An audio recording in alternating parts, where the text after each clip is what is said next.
자, 3주차 두 번째 강의 시작해 보도록 할게요. 두 번째로 배우실 내용은 세무조정의 유형이라고 해서 결산조정과 신고조정이라고 나오죠. 개념 먼저 살펴보도록 할게요. 결산조정이라는 것은 결산서상의 수익 비용으로 계상하는 형식에 의한 조정이에요. 우리 여러분들 수익에서 비용을 차감해서 당기순이익을 구한다. 이 구조 아시잖아요. 그쵸? 어디 나와 있는 구조예요, 요거? 손익계산서에 나와 있는 구조이죠. 손익계산서 IS라고 표시할게요. 손익계산서에 나와 있는 구조예요. 즉 내가 뭔가 돈을 벌고 돈을 지출을 했으면, 즉 수익과 비용이 발생을 했으면 그것을 손익계산서에 계상을 하는 형식으로 반영을 한다. 이런 의미가 결산조정이라는 거고요. 신고조정이라는 것은 결산서상의 수익과 비용으로 계상되지 않은 경우에 세무조정계산서에서 입금과 송금에 산입을 하는 것, 이게 신고조정이라는 개념이에요. 우리가 방금 위에서 봤던 세무조정이 있죠. 입금산입, 송금불산입의 가산조정과 송금산입, 입금불산입의 차감조정이 있었잖아요. 그 세무조정을 통해 가지고 반영하는 거, 요것을 우리는 신고조정이라고 해요.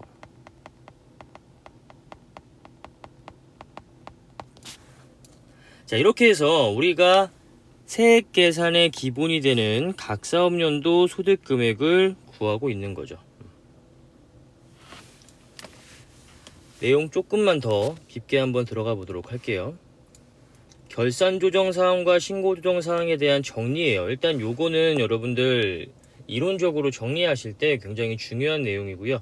시험에서도 많이 다루고 있는 내용이에요. 그래서 요 표는 꼭 여러분들이 이해를 하시고 마지막으로 암기까지 하셔가지고 문제에 적용하실 수 있어야만 되고요. 일단 결산조정사항에 대한 개념 한번 보도록 할게요. 특정 손비 항목에 대하여 결산서의 비용으로 계상한 경우에 하나여 송금으로 인정하는 사항이다. 무슨 말인지 잘 모르겠죠. 반대로 신고조정의 개념 한번 볼게요. 결산서에 과소계상된 경우에 반드시 신고조정을 하여야 하는 입금과 송금에 대한 사항을 말한다. 역시 무슨 말인지 잘 이해가 되지 않을 거예요. 밑에 우리 판단에 나와 있는 내용을 통해서 결산조정과 신고조정 사항에 대한 내용을 다시 한번 설명드려 볼게요. 자, 결산서, 손익계산서라고 생각하시고요. 세법 T 라고 생각하시면 되고요. 그 차이가 나는 거를 조정하는 것을 우리는 세무조정이라고 하죠. 우리가 지금까지 배운 세무조정 내용은요, 법인세법상의 규정에 의한 입금과 송금, 그리고 결산서에 계상된 수익과 비용, 요것에 대한 차이를 그냥 조정하는 거였어요. 그쵸? 여러분들 우리가 지금 그냥 원칙적으로 알고 있는 그 세무조정에 대한 내용은 신고조정사항이라고 이해를 하시면 돼요. 즉 결산서상의 수익이 세법상의 입금보다 더 크다면 우리가 지금 구하고자 하는 건 뭐라 그랬어요? 각 사업연도 소득금액이잖아요. 그쵸? 그럼 어때요? 세법에 맞춰줘야겠죠. 결산서상에 있는 금액을 세법에 의한 금액으로 맞춰줘야 돼요. 그러면 그만큼 입금 불산입을 해주시면 되겠죠. 이거 어때요? 마이너스의 세무조정이겠죠. 그 다음에 만약에 수익이 입금보다 더 작다라고 한다면 세법에 의한 입금의 금액에 맞춰주셔야 되기 때문에 그만큼 입금액에 더 가산을 시켜주시면 되겠죠. 플러스의 세무조정을 통해서. 자, 그 다음에 요거 밑에도 마찬가지죠. 비용이 송금보다 더 크다면 송금 불산입이라는 가산 조정을 해주시면 될 거예요.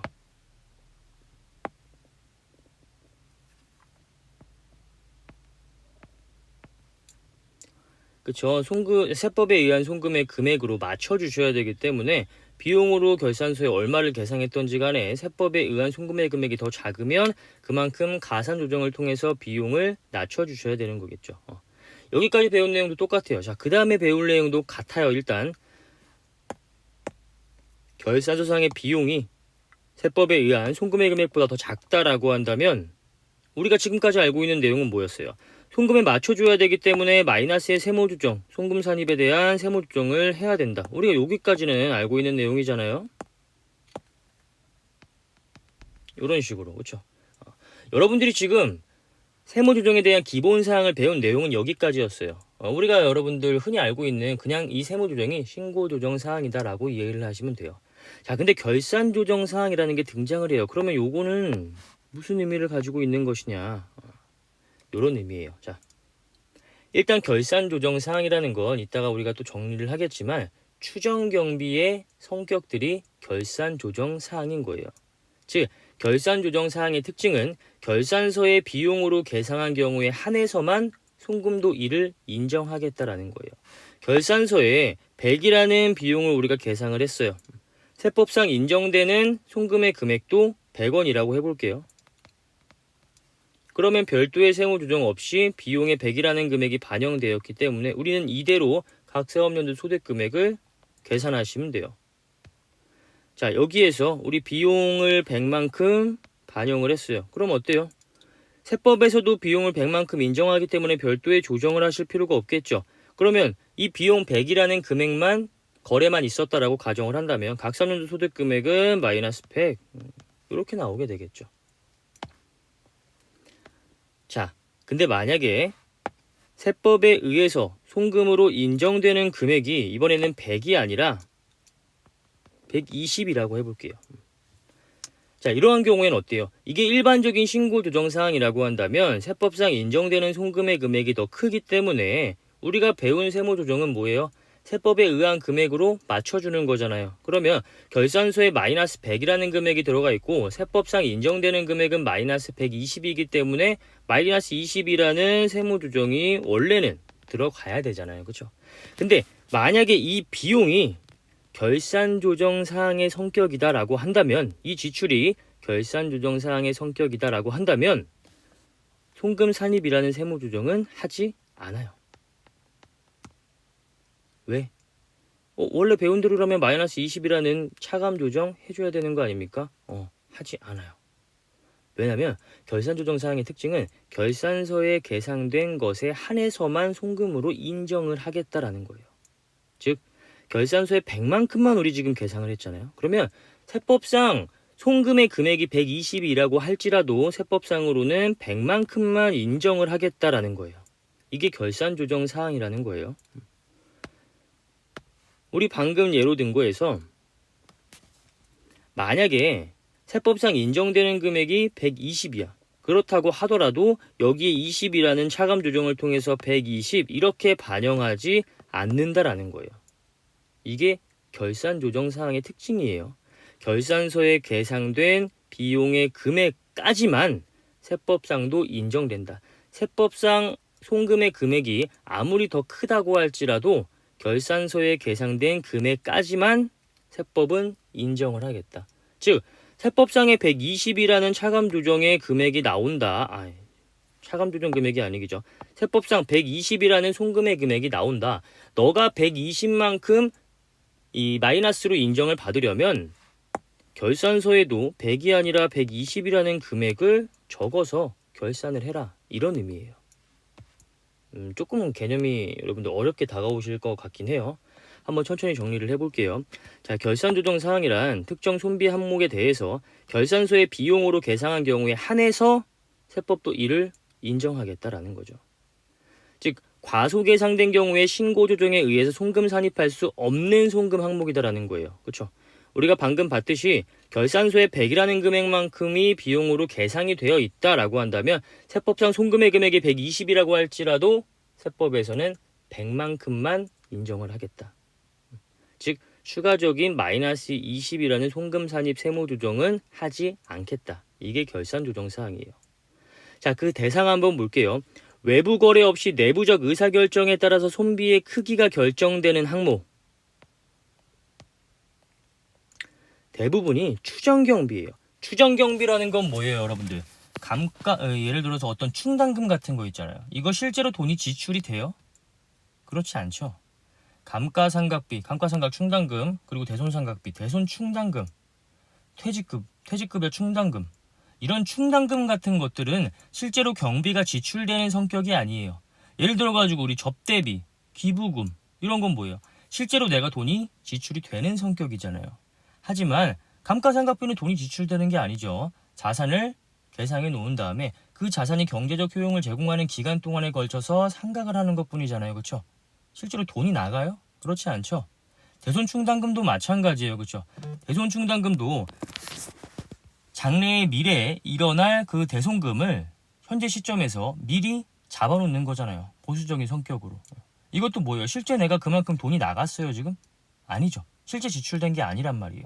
미래에 예상되는 비용을 미리 지금 잡아놓은 것 뿐이에요. 추정경비라는 거예요.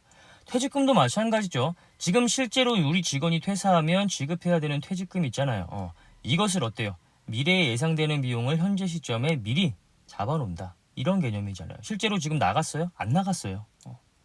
미래에 나갈 돈을 그냥 미리 지금 충당금이라는 성격으로 해서 비용 처리를 하는 것 뿐이에요. 어때요? 대부분 다 추정경비예요.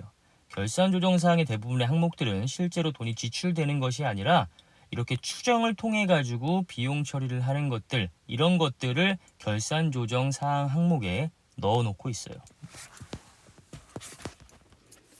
즉 세법에서는요, 이러한 추정 경비들에 대해서는 아무리 세법상 인정되는 금액, 세법상의 송금의 금액이 더 크다고 할지라도 추가적으로 송금으로 인정해서 각 사업연도 소득금액을 마이너스 시켜주지는 않아요. 왜? 각 사업연도 소득금액이 마이너스가 되면 어때요? 우리가 최종적으로 납부해야 되는 법인세액이 그만큼 줄어들잖아요. 그렇죠? 근데 이거 비용의 성격을 보면 우리가 실제로 지출을 한 금액이 아니잖아요. 추정한 금액이잖아요. 그냥. 미래에 이만큼 나갈 것 같다. 약간 이런 식으로 추정해 놔서 비용 처리를 한 것이기 때문에 아무리 세법에서 송금으로 인정하는 범위가 더 크다고 할지라도 결산서에서 계상한 금액까지만 세법에서는 송금으로 인정을 하겠다.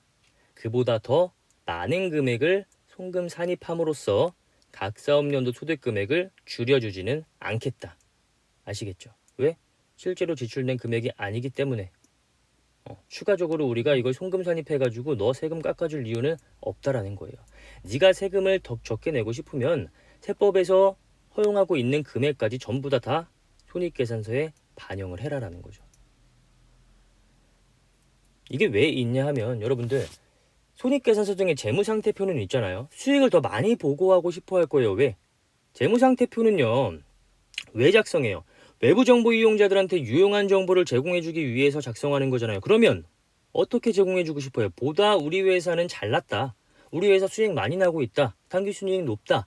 이런 식으로 보고를 하고 싶어 할 거 아니에요. 당연히 그렇지 않겠어요? 그래야 여러 가지 각종 투자들도 받을 수 있기 때문에.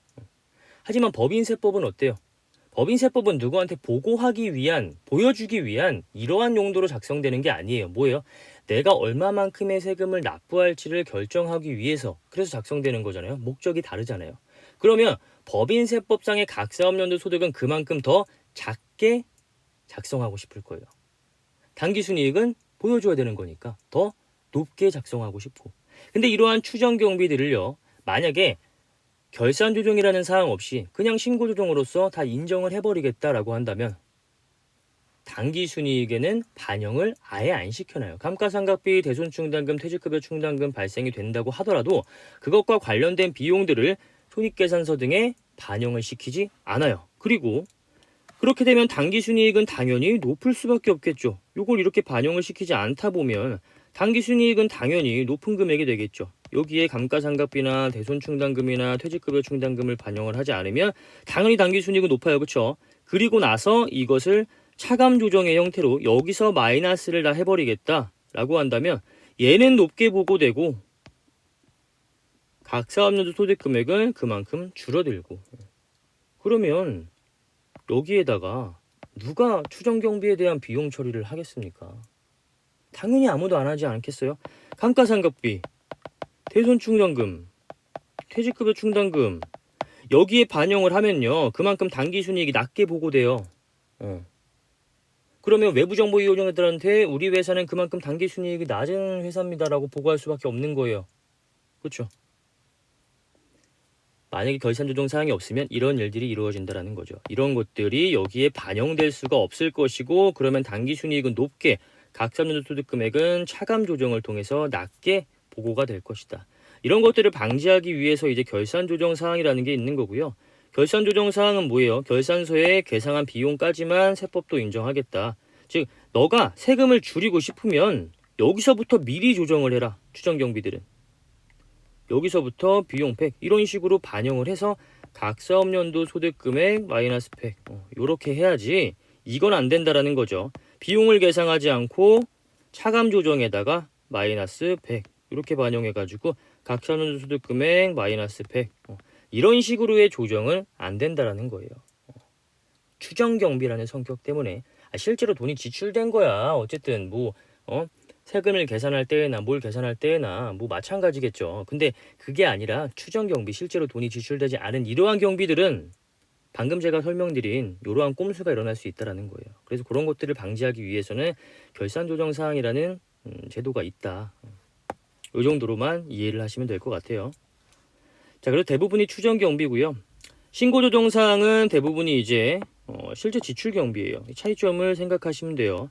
자, 그리고 비용 송금의 산입 여부예요. 결산조정사항은 법인의 선택사항이에요. 내가 이번에 각 사업연도 소득금액을 좀 낮추고 싶다라고 한다면 그만큼 비용에다가 계상을 하시면 돼요. 이번에 내가 각 사업연도 소득금액을 낮추고 싶다. 그러면 감가상각비 반영하면 되고요. 대손충당금 반영하면 되고요. 퇴직급여 충당금 마찬가지로 여기에다가 반영시켜 주시면 돼요. 만약에 내가 우리는 이번 연도에 비용으로 인정될 금액이 좀 많아가지고 송금으로 인정될 금액이 좀 많아가지고 내가 이번에는 세금을 그렇게 많이 안 내도 될 것 같아. 그래서 이번에는 감가상각이나 대손충당금이나 퇴직급여 충당금을 안 잡아도 될 것 같아요. 그러면 작성하지 않으면 돼요. 이렇게. 무슨 말인지 알겠어요? 법인의 선택에 달려있다라는 거예요. 너 이번에 이거 줄이고 싶으면 비용에서부터 그냥 네가 반영하면 돼, 장부에. 근데 너가 이번에 다른 비용들이 너무 많아서 이러한 추정 경비들을 경비 처리하고 싶지 않다라고 한다면 그럼 그냥 냅둬. 즉 너의 선택사항이야 라는 거예요. 아시겠죠? 그래서 내가 이 각 사업연도 소득 금액을 조정하는 게 결산조정사항이라면 가능하다라는 거예요. 이거를 낮추고 싶으면 반영하고 낮추고 싶지 않다면 반영하지 않고 이런 식으로. 아시겠죠? 자, 그 다음에 신고조정사항의 경우에는 비용송금의 산입 여부가 강제사항이에요. 얘는 뭐예요? 결산서에 과소계상된 경우에 반드시 신고조정을 하여야 하는 입금과 송금에 대한 사항을 말한다라고 나와 있잖아요. 얘는 강제사항이에요. 자, 예를 들어가지고 세법에서 인정되는 비용의 금액이 100원이에요. 근데 장부에는 비용 처리를 하나도 해놓지 않았어요. 그러면 세무조정을 하실 때 여기에 차감 조정에 100만큼을 해주셔야 돼요. 그러면 각 사업연도 소득 금액은 마이너스 100 이렇게 된다라는 거죠. 얘는 어때요? 각 사업연도 소득 금액을 조정할 수가 없겠죠. 왜? 여기에서 안 했으면 여기에서 100만큼 차감 조정을 통해서 마이너스 100이라는 각 사업연도 소득 금액을 산출하셔야 되고요. 만약에 여기에서 100이라는 금액을 내가 반영을 했다라고 한다면 세법에서 인정되는 금액이 100원이기 때문에 차감 조정 금액은 없을 거고요. 마찬가지로 각 사업연도 소득 금액은 100원 이렇게 나오겠죠. 어쨌든 간에 어떤 짓을 하던 간에 즉 손익계산서에 반영을 하던 여기에 반영하지 못해가지고 내가 세무조정을 통해서 마이너스의 차감 조정을 했던 각 사업연도 소득 금액은 무조건 마이너스 100이라는 금액이 나올 수밖에 없어요. 이게 신고조정이에요. 그럼 얘는 비용과 송금의 산입 여부가 강제사항이라는 거죠. 이 말 뜻이 아시겠죠? 아까 우리 결산조정은 이거 마이너스 100 나오게 할 수도 있고요. 0 나오게 할 수도 있어요. 근데 신고조정은 마이너스 100이 무조건 나올 수밖에 없어. 여기서 반영하던 아니면 여기서 반영을 하던. 이게 신고조정사항이에요. 강제로 비용이나 송금으로 반영해서 최종적으로 각 사업연도 소득 금액은 요 금액이 되게끔 맞춰주는 거. 우리가 기본적으로 알고 있었던 그러한 세무조정사항. 이게 신고조정이에요. 차이점 아시겠죠? 자, 송금의 귀속 시기 한번 보도록 할게요. 송금의 귀속 시기 결산조정사항은 결산서에 계상한 사업연도, 즉 송금 산입 시기의 조정이 가능하다라는 거. 내가 세금을 적게 내고 싶으면 비용에 그만큼 계상을 하시면 되고요. 아니면 이번에는 굳이 이거를 반영할 필요가 없다라고 한다면 비용에 반영을 안 하시면 돼요. 손익계산서에 반영을 아예 안 하시면 되는 거예요.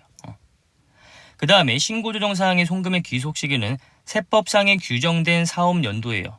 송금 산입 시기의 조정이 불가능하죠. 이건 무슨 말인지 아시겠죠?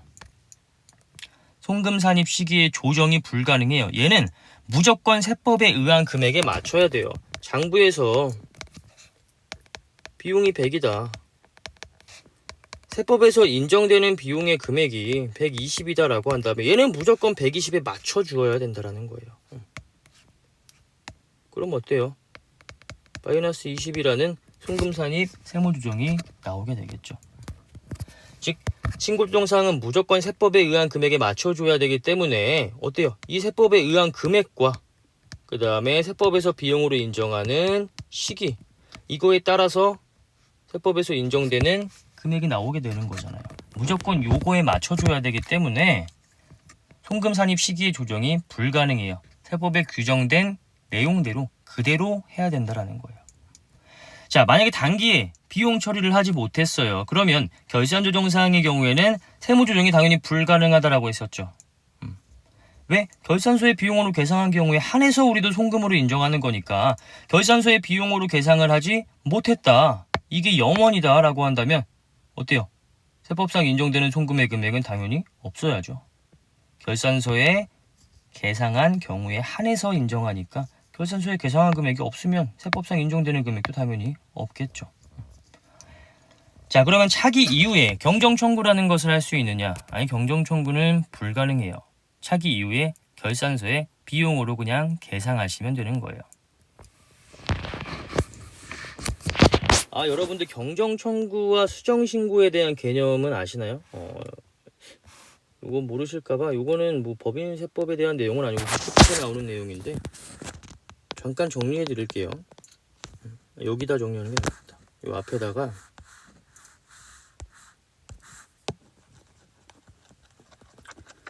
여러분들 경정청구는요,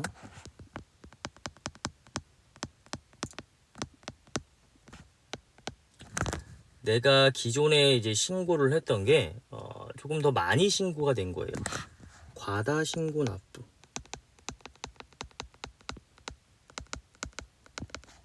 요 금액을 돌려주세요 라고 하는 게 경정청구예요. 반면에 수정신고라는 개념은 무엇이냐 하면 내가 기존에 신고 납부한 금액이 과소신고 납부가 됐어요. 더 낼게요 라고 하는 게 요게 수정신고예요. 개념의 차이 아시겠죠? 경정청구는 예전에 내가 원래는 120이라는 금액만큼을 이제 신고 납부를 했어야 되는데 제가 이제 150이라는 금액으로 신고 납부를 했습니다. 저 30이라는 금액 다시 돌려주세요. 이게 경정청구. 수정신고는 제가 원래대로 했으면 150이라는 금액을 신고 납부했어야 되는데 제가 이번에 130이라는 금액만 신고 납부를 했어요. 확인해 보니까 제가 잘못한 것 같은데 20이라는 금액을 추가적으로 신고 납부하겠습니다. 이게 수정신고. 개념 아시겠죠? 즉 경정청구와 수정신고는 이 세무조정사항에 대한 반영으로 진행이 되는 거예요. 과다 신고 납부한 금액을 돌려주세요 라고 했잖아요. 그러면 어때요?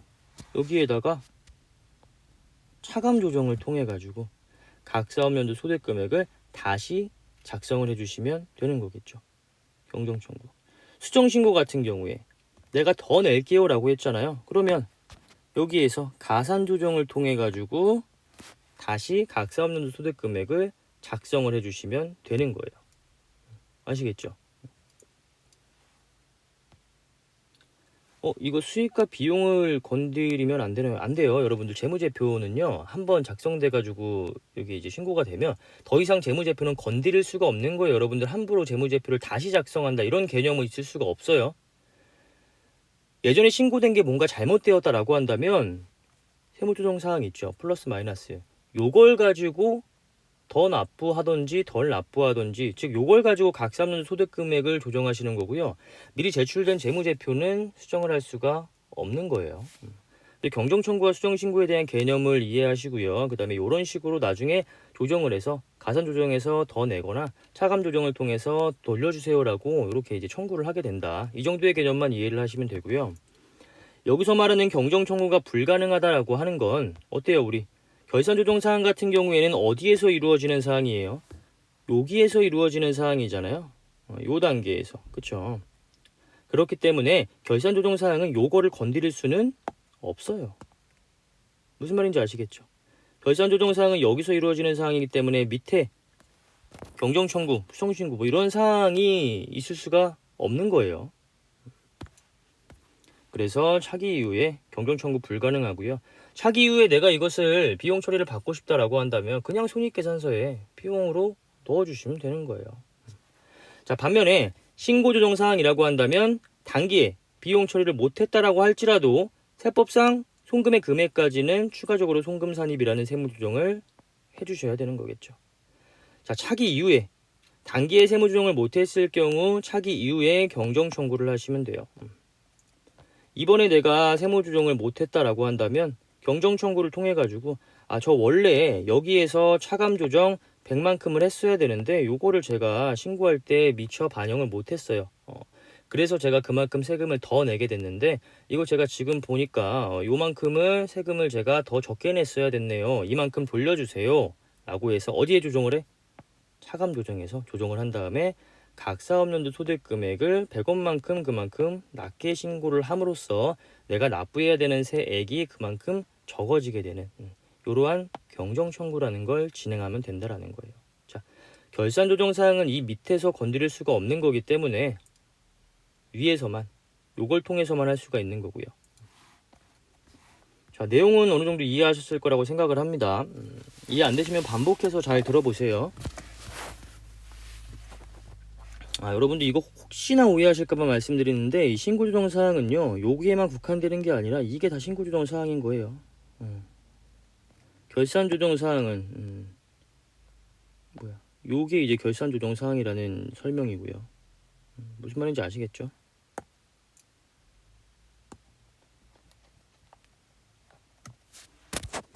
자, 그럼 결산조정 사항에 어떤 경비들이 있는지 한번 보도록 할게요. 일단 자산의 상각비가 있죠. 감가상각비 대표적인 거예요. 자, 그 다음에 뭐 소액자산, 단기사용자산, 소액수선비, 주기적 수선비, 그리고 생산설비의 폐기손실. 감가상각비 일단 기억하시면 되고요. 그 다음에 대손금. 자, 여기서 근데 결산조정사항은 대손금 중에서 임의대손 사유에 해당하는 대손금만 결산조정사항이고요. 강제 대손 사유는요 신고조정 사항이에요. 나중에 우리가 대손금을 배울 때 대손금에 대한 사유를 배우실 건데 그때 나눠서 공부를 하게 돼요. 강제 대손 사유인지 임의 대손 사유인지. 그럼 그때 가서 보도록 할 거니까 지금은 그냥 이 정도로만 기억하시면 돼요. 대손금도 추정경비이기 때문에 결산조정 사항에 해당이 된다. 하지만 임의 대손 사유만 결산조정 사항이고 강제 대손 사유는 신고조정 사항이구나. 이 정도로만 기억하시면 될 것 같아요. 자, 그 다음에 결산조정사항 세 번째로 이제 충당금이 있죠. 배손 충당금, 퇴직급여 충당금 가장 대표적인 결산조정사항의 사례이고요. 단 여기서도 퇴직연금 충당금은요 결산조정사항이 아니라 신고조정사항으로 규정이 되어 있고요. 그 다음에 뭐 일상각 충당금이나 압축기장 충당금 등 여러 가지 등이 이제 임의 신고조정사항으로 이제 정리가 되어 있어요. 임의 신고조정사항은 결산서 계상 여부와 관계없이 세무조정사항을 선택을 할 수 있는 그러한 이제 조정사항을 말하는 거예요. 굳이 이야기를 해보자면 여러분 결산조정사항은요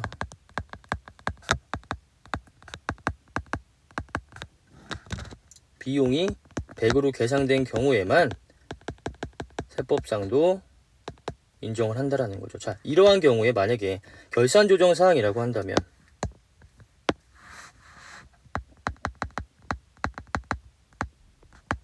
그럼 어떻게 해요? 세무조정은 없어요.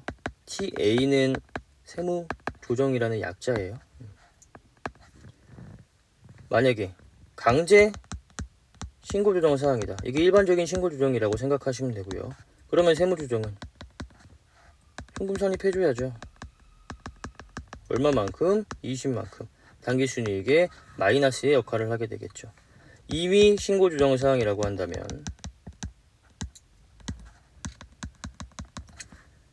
송금 산입 20이라는 세무 조정을 할 수도 있고요. 또는 안 할 수도 있어요.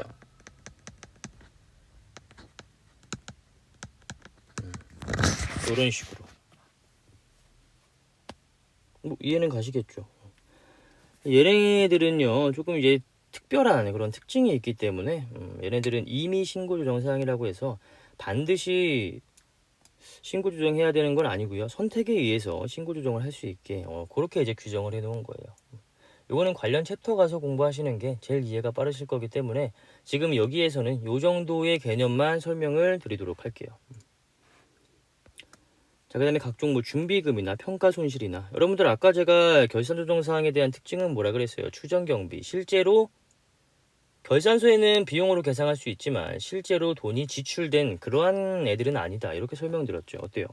감가상각비, 대손 충당금, 뭐 퇴직급여 충당금, 뭐 여러 가지 준비금, 평가 손실 다 어때요? 내 주머니에서 실제로 돈이 지출된 것은 한 개도 없어요. 그렇죠? 결산 조정 사항의 특징이에요. 자, 이 정도로 보시면 결산 조정 사항은 이해가 가셨을 거라고 생각을 합니다. 이거 제가 좀 자세하게 반복해서 설명드리는 이유가 있어요. 그만큼 중요한 내용이에요. 이걸 모르고 앞으로 우리가 배울 내용들을 공부하면요. 그 챕터에서 여러분들이 최선을 다해도요. 한계가 와요. 반드시. 세무조정과 소득처분은 그렇기 때문에 굉장히 중요한 챕터예요. 그래서 이번 2장은 여러분들 이해가 안 되시면 다음 주 우리가 이제 다음 주에 수업을 진행할 때까지 그 전까지 계속 반복해서 들어보세요. 듣기라도 계속 해보세요. 그러면서 혼자 생각해 보시고 무조건 이거는 이해하셔야 되는 내용입니다. 자, 일단 결산 조정 사항 여기까지 보고요. 조금 쉬었다가 우리 소득 처분에 대한 내용 이어가도록 할게요.